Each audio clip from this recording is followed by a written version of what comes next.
Hello, my name is Roberto Diaz, and I'm going to be doing my genetics presentation on Down syndrome.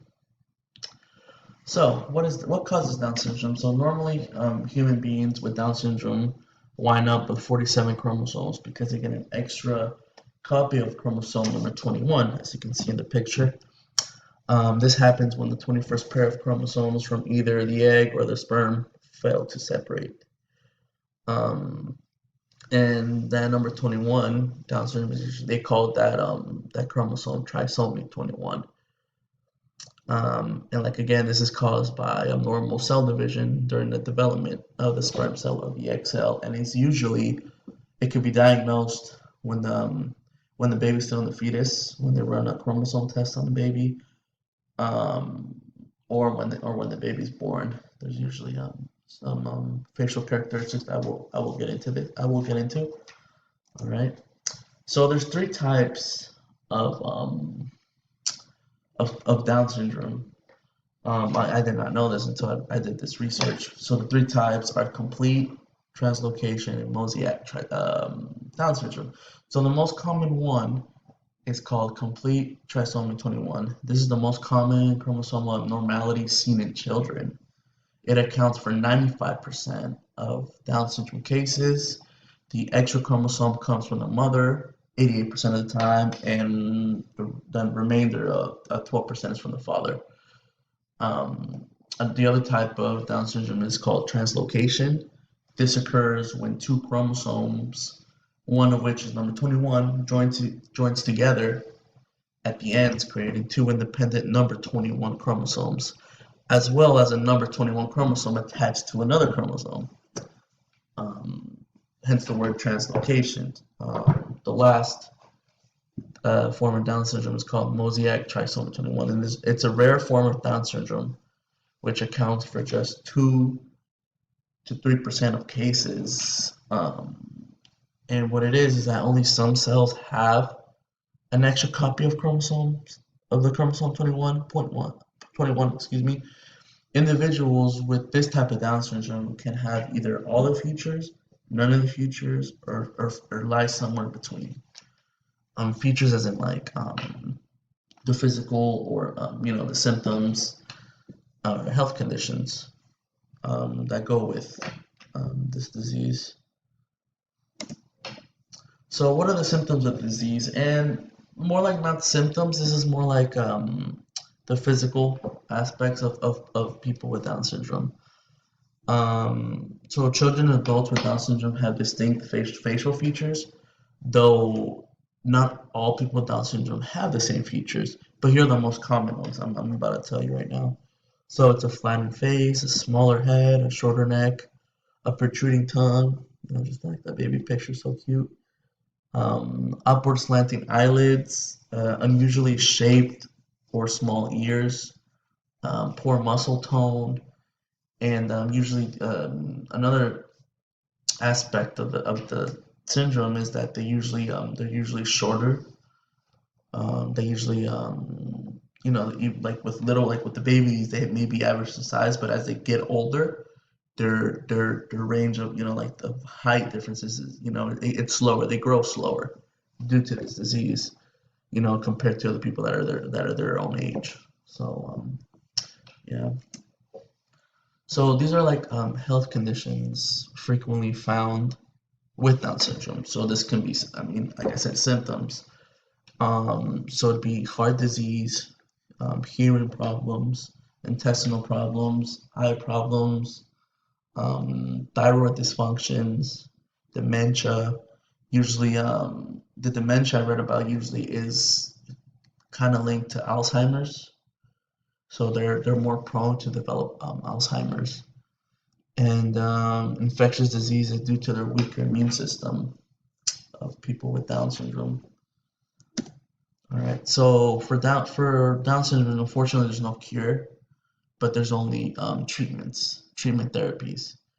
So a variety of therapies can be used in early intervention programs and throughout a person's life to promote the greatest possible development, independence, and productivity. And so these are some of the most common therapies that are offered. Is physical therapy includes activities and exercises that help build motor skills, increase muscle strength, and improve posture and balance. Physical therapy is important, especially early in the child's life, because physical abilities lay the foundation of other skills. The ability to turn over, to crawl, especially for the infants. And then obviously having a strong base at such an early age helps when the infant grows. Um, so physical therapy is really important. And what else? So physical therapists can also help a child with Down syndrome compensate for the physical challenges they have due to their low muscle tone. Um, and that avoids problems in the long run. And when they're much older later throughout their lives. Another one is speech language therapy. And with speech language therapists, they can help them develop the early skills necessary for communication, such as imitating sounds. Um, and with this, is actually pretty important because a lot of kids with Down syndrome usually don't talk. Some, not all of them, some don't usually talk, but they imitate sounds. So with the speech language therapy, if they give a certain type of sound, it gives you it's their way of communicating sometimes. Um,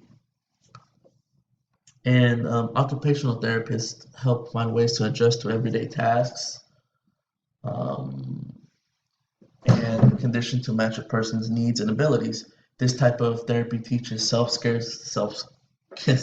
skills such as eating, getting dressed, writing, and using a computer.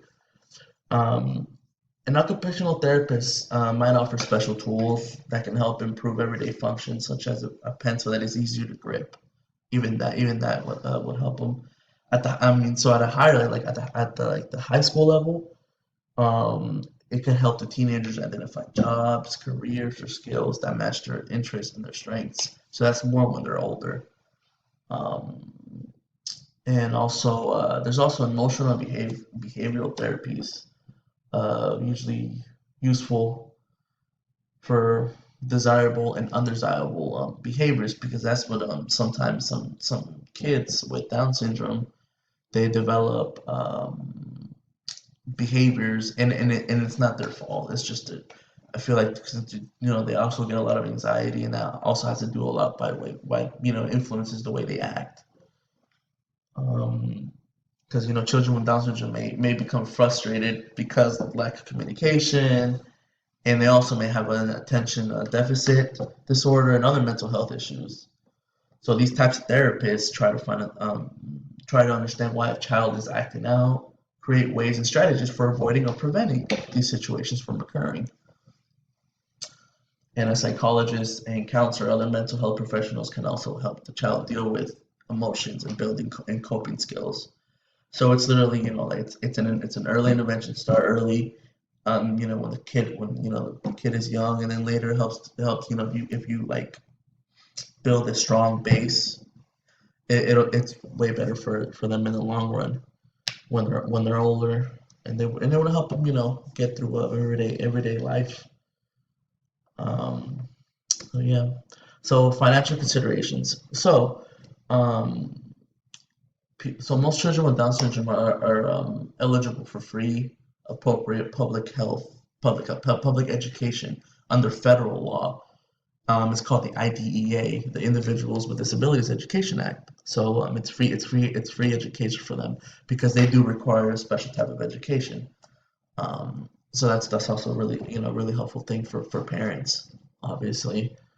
Um, and the law also states that each child must be taught in the least restrictive environment that is appropriate. So that means a special school um, that will provide the best environment for their needs and skills that they're gonna end up developing.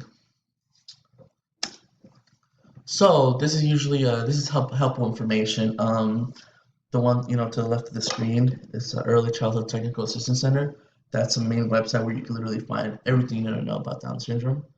like, but not like the syndrome itself, but like helpful information to get you, like to help you throughout, help you throughout this syndrome.